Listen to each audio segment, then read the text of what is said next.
Hey everybody, welcome to the Equipcast. My name is Jim Jansen and I am your host. And I got a really fun conversation for you today.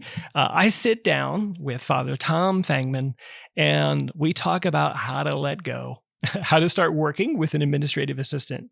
This is kind of a niche-y topic. Some of you are like, not going to be working with an administrative assistant, but you're going to love the way Father Tom talks about the process of letting go. It's like letting go of the control, the surrender, the trust involved. It really is a very beautiful picture of a conversion process. He talked about how he's been able to grow and flourish since he's been able to, do just that, let go and let people, in this case, an administrative assistant, help him. You're going to love today's conversation. Take a listen. Welcome to the Equipcast for the Archdiocese of Omaha. Designed to help leaders to transform their cultures, to embody the pastoral vision, to be one church, encountering Jesus, equipping disciples, and living mercy. Father Tom Fangman, welcome to the Equipcast. I am excited to have the opportunity to be here today. Yeah, thank you. We're here sitting down together in the chancery, which peek behind the scenes. Not all the time. A lot of times we're recording remotely, but it worked out for us to be able to be together in person. And really glad you're here. We're going to have a fun conversation about how to let go and start working with an administrative assistant. We were at another context, in another meeting, and I heard you share some stories just kind of offhandedly. I'm like, oh my gosh, that's going to be an Equipcast episode. But before we dive into it, tell people a little bit about who you are. Well, I have been a priest now for the Archdiocese for 30 years. Hard to believe. Wow, just this year. Yeah. Is this I hit 30. Congratulations. And so, it's pretty exciting. I couldn't be happier, There's lots and lots of reasons why I love being a priest. You're with people and families at the holy moments of life. And I've been really blessed to be in the parishes that I've been at. I've been at 4 of them so far. Okay. What ones? Just for, it's kind of an insider thing, but what parishes? Okay. Well, when I first was ordained, I went to St. Philip Neri, and I was there from 1992 to 1996. Okay. Then in 1996, I went to Norfolk, and I was at Sacred Heart St. Mary's. I was there from 1996 to 1998. Oh, and just for the non-Omaha folks listening, Philip Neri is in the north part of town, kind of a little bit of urban setting, significantly African American neighborhood, or I don't know if it was then. No, you know what? It's a melting pot. Really, very diverse. It's just so diverse. To this day, I think it's probably one of the most diverse parishes. I think you're right. Yeah. Territory-wise, it covers the largest boundary. Really? And wow. so you Trivia. So you have rural and urban because there's many people on the edge of the city. It can be like the inner city part on the north side of Omaha, but then you get into Ponca Hills and you have all sorts of farms and ranches, little acreages, and Okay. And then Norfolk is one of the micropolitans, often kind of like the geographic center. So it's rural, but there's enough population size that it almost feels... It makes it a huge parish. Yeah, it's like a large suburban parish. And it's unique because it has two different churches, and it's one parish. Yes. And it's been that way for a long time, and it still continues to be that way. And before I went there, I thought, why don't they just break it into 2 parishes? It almost takes being there to realize. Once you're there, you realize it works the way that it works. And so I was there for 2 years. I taught at Norfolk Catholic High School. And then after 2 years of being up there, I was asked to come to Sacred Heart, which was in the heart of North Omaha in the inner city, and to go there. And I stayed there for a long time. I was there for 18 years. Wow. And saw lots and lots of changes take place over those 18 years. Yeah. And then back in 2016, July of 2016, I was assigned to St. Patrick's in Elkhorn. And so as hard as it is to even say, I've been there now for just a little over 6 years now. Yeah. And St. Patrick's, on the trivia note, youngest parish, average parishioner age? Yeah. The average age there is 27. Yeah. 40% of the parish is under 16 years old. Yeah. It's been booming and growing, and there's not very many dull days that are around there. There's lots going on every day, which is exciting to be a part of. Yeah, that's a great way to put it. Well, maybe that's a nice jumping off point, because as you've been a pastor, priest, served a variety of circumstances, a variety of different locations. Now, one of the largest parishes, in the Archdiocese and in the state, not the largest, but great growth trajectory, the new people moving in every day. That's a lot of responsibility. And I just want to, before we maybe dive into the help that you found in having, an administrative assistant and support, before we even met, you have a reputation, I think, for your pastoral manner, for your thank you notes. You're famous for your thank you notes. And just the way you care for people. Give people a little bit of a glimpse into kind of who you are, your style and your values, because I don't think that's incidental to your choosing to get some help and assistance. It's almost like it's the backstory. So give people a little glimpse as to who you are. Well, you are too kind to say what you said. That being said, let's see, where would be a glimpse? I guess when I look at being a pastor, I've always felt like that it's really important to appreciate what people do and the ways that they offer themselves. And I want to notice those things. I try to invite people. Yeah. And especially if I invite them to be a part of something, once they're engaging themselves in whatever that happens to be, whether it's a committee or a ministry or whatever it is, I try to just, when I see good things, and when I think it is so important to be thankful, because yeah, what I've learned a lot over the years, but one of the first things that I learned is that in any given parish, there are many, many, many people that can do things much better than I can do it myself. Yeah. And lots of times all they want to do is just be asked to be a part of something. Yeah. And then once they are, to try to keep them loving what they're doing and engaged in what they're doing. And I guess I feel, okay, I'm not exaggerating. I usually write 5 to 10 thank you notes a night. Wow. Almost every night. And I just, your mother must be so proud. Oh, she's not very proud of my writing because, okay, I do have to tell you this, because, and I'm using this as an excuse that I'm going with. Usually by the time I write my thank you notes, it's at night. I'm sitting in my chaise lounge. I just put a notebook on my lap and I sit there and I write.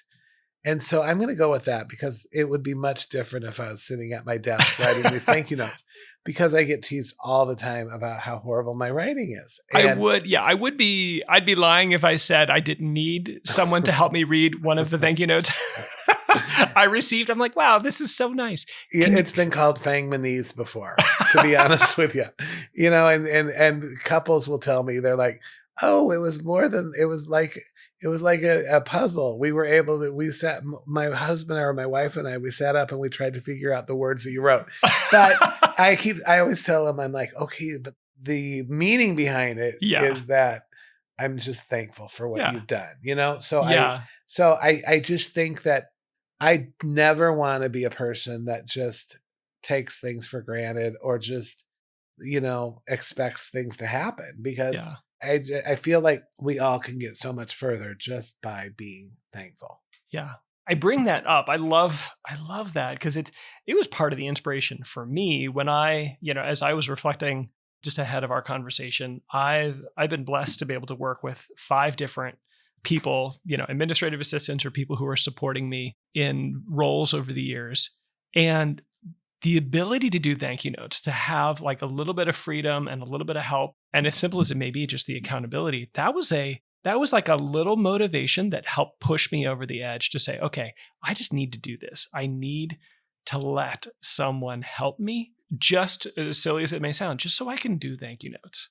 Father, talk a little bit about the process, because it caught my attention. Again, we were in a very different context, but you talked about how hard some of the transitions were in the process as you started to work with someone. Give people a little bit of a peek into that process you went through. Where do I even begin? It's a long process now that I really reflect over it, because it takes me back. There was a time in my life which I used to be much more spontaneous, which I liked being spontaneous. And I mean, like off the charts. I could be driving down the interstate and think, oh my gosh, that would be fun to go to Chicago right now. And I'd drive home and be on the road for Chicago 20 minutes later. Wow. And I mean, that was before I was ordained. Yeah. Believe me, spiritually, I get it. I understand that we all need to grow up and we need to become, but just the thrill of having a lot going on has always been what makes me tick. I love, you won't hear me say how busy I am. I won't say that. I decided a long time ago. Yeah. I always say, well, you know what? Life is full. Yes. And I'm just, and I can be thankful for that, because I'd be bored if it wasn't. But beyond that, the truth be told is that when I look at what I need and what's going to make me fulfilled and what's going to put me in a good place, for a long time, I thought it had to do with being in control. Like I had to be in control. There's so many things in our lives that we're not in control of, but the one thing I can be in control of, especially, is my schedule or my calendar. Wow. And so I had such a hard time letting that go, because like I said, I don't have control on so many things, but this is the one thing I'm going to keep control of, because I can do it and I need to do it. And I don't want anybody else getting involved with this. Yeah. And it's me knowing what I can do and what I can't do. And I look back over my priesthood. So much of it is going back to the structure of how things were in the seminary and how they were every year. And every single year I would go to, Office Depot. I would get the exact same calendar. I get the exact calendar I would go get it in the summertime so that I could start transferring things into for the next year. Yeah. I'm embarrassed to say this, but I had saved so many of those calendars as if I even looked at, they were in my closet. The old ones. Old calendars, just in case I might need to go back and look up something. But it was my way of being in control of what I felt like was my daily schedule. Yeah. And so I constantly, I'd have to get this huge calendar that opened up, and it had it down to the hour, every single hour. I used to love to be able to open it up, go to the day, figure out, be able to put things in there. And I was trying to manage it all by myself. I just felt like this way I can take a view and put it on. And along with that is I would take lots of people calling for appointments. I don't mean to go off on a tangent, but this takes me back to when I first was ordained 30 years ago. I'll never forget the first day that I was in the parish. I started scheduling appointments. And then all of a sudden something just changed where somebody died and I had to rearrange. Yeah. I had to reschedule all these appointments. And at that time, I didn't even write people's phone numbers down. I just write their name. Yeah. Well, so then I went through this period for years and years and years. I'd write a person's name. I'd write their phone number right below it in case I had to call and cancel or reschedule the appointment. And so So looking back over the way things have been, I was so attached to my calendar. Mhm. And I mean, to the point where it was like my security. It was my security. I had to have it with me. I mean, I had to have it with me all the time. If I was ever on vacation, the whole time. And everything was great until one time when I went to Mexico and I was going to where I was staying, and within 1 minute, my backpack got stolen. Guess what was in it? Yeah. My calendar. Yeah. My calendar, and all of a sudden, here I am in a place where I don't have anything now. I don't even know what I'm supposed to do next week, let alone next year. Yeah. And I have all these things in the calendar. But I mean, the second I got back from Mexico, I went and bought another calendar Back to and Office started Depot. went back and did the same thing. And I was doing that for years and years and years. Well, then all of a sudden, I get to St. Patrick's, and there's all sorts of people at St. Patrick's that Yeah. are, whether they're my, parish council, or whether they're the staff, or whether they're my vision committee. So many people kept saying to me, they're like, Father, you need an administrative assistant. Oh my gosh, Father, you need an administrative assistant. And I knew I did, Mm. but I also knew that if I had one, that was going to mean that I had to let go of some of what I felt like was my own control of my own life. Yeah. And so I kept hearing it from them over and over and over. And like I said, I knew deep down that that was something that I really needed to be open to. And so 4 years ago, she came into my life. and my life's never been the same. And it's unbelievable. It's unbelievable the difference it makes. God knows exactly what we need, and I really do believe puts the right people in our lives at the time when we need them the most. And oh my gosh. So anyway, Kathy came on board. Mm-hmm. And Kathy was, she came on as my administrative assistant. I can't even tell you. I mean, it really does. It brings tears to my eyes when I think about everything that she does and is capable of doing. Yeah. And she's like my right-hand person. She's got my back. She covers, I trust her. I mean, that's the thing is, you know what? You have to have a person that you trust. Yeah, that's like the secret ingredient, isn't it? It's huge. That you can just let it go and know it's going to be handled well. Yeah. And that is what happened with, I knew at the time she's gifted, she's good, she has lots and lots and lots of talents. Mm-hmm. She also has kids and now grandchildren. Okay. And so I was like, I feel like I'm in competition now because I'm like, all I want her to do is to stay happy, because I'm so happy that she's with me too. And, it always helps to have a good sense of humor to the whole thing, because she said to me when I asked her if she would consider coming and being my administrative assistant, she said, I really, really, really love doing things with my kids and my grandkids. And I go, you have total freedom. I will just be thankful that you're here whenever you can be. I always believe family comes first. Mm-hmm. You don't have to miss anything. And so I said, we're going to make this work. Yeah. So now I come in the morning and am greeted with a smile. Mm-hmm. Good morning. Oh, I made you some iced tea. Do you want me to go get you some? She runs in and gets me iced tea before my appointments start. She comes back. We definitely have a week, once a week, every Tuesday, we come together in the morning, and we kind of go through my calendar.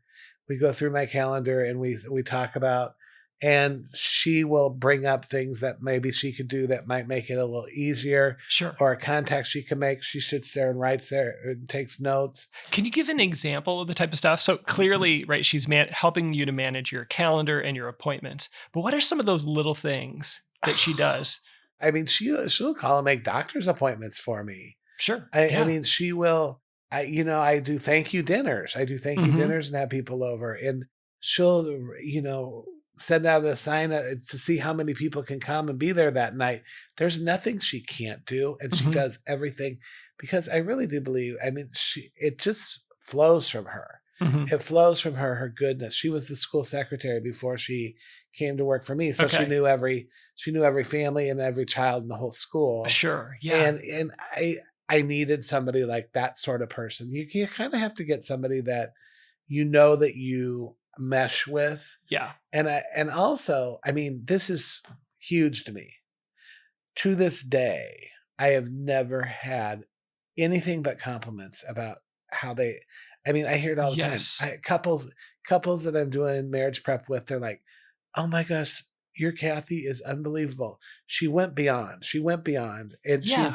And I just think that if you can find somebody that compliments what you're trying to do, Mhm. and you know that it's going to be done, and it's going to be done in a way that is good, and that Yeah. and Well, that represents you. it really does, Yeah. That for me, that was so right. Glimpse into, I mentioned I've had the privilege to work with 5 different assistants.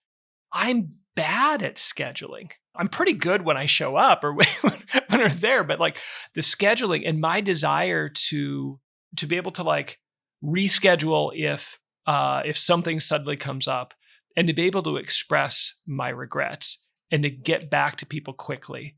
Like Angie in this case is able to like do that for me. And she's like, "Oh, Jim's so sorry." And she's able to kind of extend my regrets and quickly reschedule and communicate. No, like, no, this really matters. I want to get together with you. Yeah, she's able to extend my care and concern in a way that I can't do myself very effectively because of other obligations and maybe, if truth be told, some ineptitude with scheduling. So I want to go back to something you said, like, as you were talking about the process you went through. I mean, there's like, you're using words like control and, I knew deep down it was something I was supposed to be open to. It sounds like a conversion process as you're talking about it. I mean, just there's a little bit of that language. And there was fear, and there was Yeah. facing uncertainty, Yeah. and then there was trusting, coming to a place Yeah. of trusting, and all of that. The good news is that if we open ourselves up to it, there's going to be resurrection, and there's going to be Yeah. the dawning of a new day, and so I think I found that Yeah. through what we share together. Well, it caught my attention the first time you talked about like how hard it was, like talking about like a death before the resurrection, to let go of the planner, to like, to let it go. How hard that was. I'm not so proud to admit that. But that's where things were at. Okay. Yeah. Then we haven't even talked about this. We can get into the phone, because that's another whole. Yeah. You know what? I never fully trusted the phone, Mhm. because I was always so worried that all my information was going to end up on a cloud, and I don't know how to get to that cloud. Yeah. That cloud, I was so petrified of that for years. Yeah. And and here I'm watching everybody else further grow in their understanding and working with technology, and I was like, okay, but I might be able to do that my phone and contact people, but I am not putting my calendar on that phone. I am not Yeah. putting my calendar on that phone. And again, I had all these people around the parish that kept saying, your life would be so much easier if you would get to that place. Yeah. Okay, so I have my black security calendar that up until the last 2 years, I haven't bought a calendar because I completely flipped and transformed into my phone, Yeah. And but up until that point, for the last year, I never even wrote in that calendar for 1 year, but I had it on my desk just in case things got off and went to that cloud, that I could always come back. Grab the planner. That I could always come back to the planner. And yeah. so then I switched over to my phone totally 2 years ago. Okay. And that's where, okay, you talk about trusting somebody to your calendar. Yeah. Well, Kathy has access to my schedule Mm-hmm. on my calendar on my phone. Mm-hmm. And so, she can schedule appointments for me, and, and she's really, really aware. I mean, she'll consider, oh my gosh, if so-and-so's coming in and this is going to be a heavy conversation. So the next hour I'm going to go light, Yeah. I mean, she knows my schedule so well. Yeah. That's what Angie does for me. Like, I'll schedule myself back to back to back in stupid fashion where like I have nothing left. And she's like, how about we give you a bathroom break? Yeah. How about we give you time to go for a walk? Because just like you said, like this one's going to take a lot. It's a good place to get to when you can trust somebody like that. Yeah. Because and it's better. Because again, it's giving her that access that takes more control off. Yeah. It ends up really taking more out of my control. Yeah. Which in the big picture of things is a good thing. Yeah. But it's hard because we're so set. We can be so set in our ways, and then we can think, like me, you could think, oh my gosh, this is the way I've always done it and I don't want to change it. Or you could do it because of fear, like, I don't know how this is. I'm just so afraid that it won't work out. Yeah. Or you can just completely surrender it and say, okay, well, don't know exactly how this is going to turn out, but I believe it's going to be a good thing. And in this case, it really, really has been, Yeah. Just at a practical level, what are some of the things that Kathy helps you out? You mentioned calendar, and she's able to add appointments and create the margin. And what else does Kathy help you with? You know what? I find she's such a good person and committed. She's very committed to her faith, and I like running things by her sometimes. If I have a question about if I have questions, or she's a great mother and a great wife, and so sometimes I could just talk to her about things that are something that I'm dealing with trying to help somebody else. Sure. Yeah. Just a little quick counsel. And she takes on, she's willing to do anything. I mean, if I need to have medicine picked up over at Walgreens, I was dealing with trying to go to Italy this summer, and I had my passport, and I've had my passport for 10 years. Well, all of a sudden you have to have a new passport within 3 months and it's kind of crazy. But it's not expired, but there's a and she just got on the phone and found out exactly where I had to go, and then gave it to me. She's like, you have to go here, you have an appointment at this time, and da. Yeah. She does all of that stuff. Yeah. Research, probably travel plans when you have to go out of town and stuff. She's traveling. She has made all of my airline tickets. I mean, she does everything like that. Yeah. That's huge. That's huge. It's not writing the thank you notes. Does she mail them though? Does she do because I usually mail them. You usually mail them. Okay. I was just wondering if Fangmanese, if the post office, reads reads that. I could. I mean, I'm sure I could but I guess if they're parish things, I will send them and take them in, and she can do them if they're my personal stuff. Sure. She probably helps with some correspondence, right? Like drafting some letters, things like that. Oh gosh, you know what? I get asked to write lots of letters of recommendation. Yeah, yeah. Or just to be a reference for. It seems like there's kids asking they're applying for a scholarship, and they just there's lots of letters. Yeah, there's always something. So, talk a little bit about. I mean, you said just like it's been wonderful, game changing. What are some of the concrete effects that you've noticed on yourself? Like, has this made you more available? For sure. She gets me to where I need to be. I mean, yesterday after school, they were having a special meeting for the whole faculty that they wanted to have everybody there. And she arranged it so that I could be there. And it was one of our teachers is real sick, and they wanted to let everybody know, and they wanted me to be there at that meeting. Well, I was scheduled with something. She arranged it so that I could be there. Right. And let people know, I'm sorry, Father can't make it now, but we'll find another time. Yeah. And she, in this case, she got me to go to the meeting to be with all of them. Yeah. And held the other people off for a while. Yeah. You know? And she knows your priorities. Yeah. That like, no, this is an urgent circumstance. It's coming up. This is right at the heart of, your kind of priestly pastoral role. And she's like, all right, we're going to make that happen. Exactly. Yeah. So I want to address, and this is maybe a little bit of my own pet peeve. I think there's probably some people like, well, that sounds great, but there's no way I could do that. I know a number of people who are like, gosh, if they're a priest, like my parish can't afford that, or I don't know if we have anybody like that, somebody like a Kathy or an Angie who could fill that role. I mean, it would be disingenuous to imagine that it's universally accessible, but just full disclosure here, we get no endorsement, but I've worked with a company called Belay before. It's like a climbing term for anybody who's kind of nerdy outdoorsy. Belay is the name of the person on the ground who kind of holds the rope while you're climbing. And the Belay Corporation offers remote virtual assistance, and they're wonderful.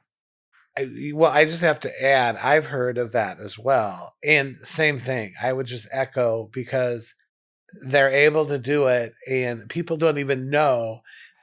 People don't even know that sometimes they can be in another state. Yeah. I've worked with two, one in Florida, one in Colorado. They got, emails, like local emails and 402, that's the Nebraska area code. What was cool about it is I was a month-to-month contract, pay by the hour, and they were like top of the line professional administrative assistants. They taught me how to let them help me. And it was such a huge gift. And I mean, I feel like for anyone, if you're a budding entrepreneur, it's like, man, I can't hire someone full time, or maybe I'm in a geographic area where it's like, I don't know if we have the population who would have this experience. These folks at Belay are awesome. They're not sponsors of the show. If they want to make a donation, that'd be fine. But I think they should after that. Yeah, this is good. But like I've worked with Belay and love it. It's been fantastic. And they go through, to kind of what you said earlier, you got to find someone you mesh with. They go through a pretty intensive screening, matching process to make sure that you find someone that really clicks with you. And then they, again, because they're all professionals, they kind of walk you through an onboarding and a training so that they're like, okay, you can do this however you want, but here's some best practices we recommend. And they teach you how to do it. It's been fantastic. So if anybody wants, we'll put a link in the show notes. If you want to check it out, highly endorse Belay as a way to get started. Maybe if you don't feel like you've got the ability to hire someone full time. Well, I guess with kind of wrapping this up and throwing in just some final comments, I guess I'm proof of a person that has come full circle and come to a place where I've gone from feeling that I could do it all myself and from feeling like, oh, this is within my control. We can make it so hard on ourselves when if you just really made it a priority to try to find someone who compliments you and somebody that you can work with, the fruits of just getting to that place, it makes it possible for you to just grow and to flourish and to make yourself that much more able to accomplish things, Yeah. Yeah. I mean, I hear you say you're freer, you're more productive, you're more present, all the things that you want, but you had to go through that little death of letting go of the planner and trusting someone to help you in this way. Yeah. It's been, like I said, it's funny how things come about. I'm glad that it did. I look back and I wonder, why did I let it take so long? Yeah. Like I said, I do everything in the world to keep her happy because I'm like, okay, I was teasing her last week. I go, okay, well, you know what? I have like 10 more. You're going to stay here until we're going to retire at the same time. Yeah. She's like, oh, that's 10 years, But she likes what she's doing, right?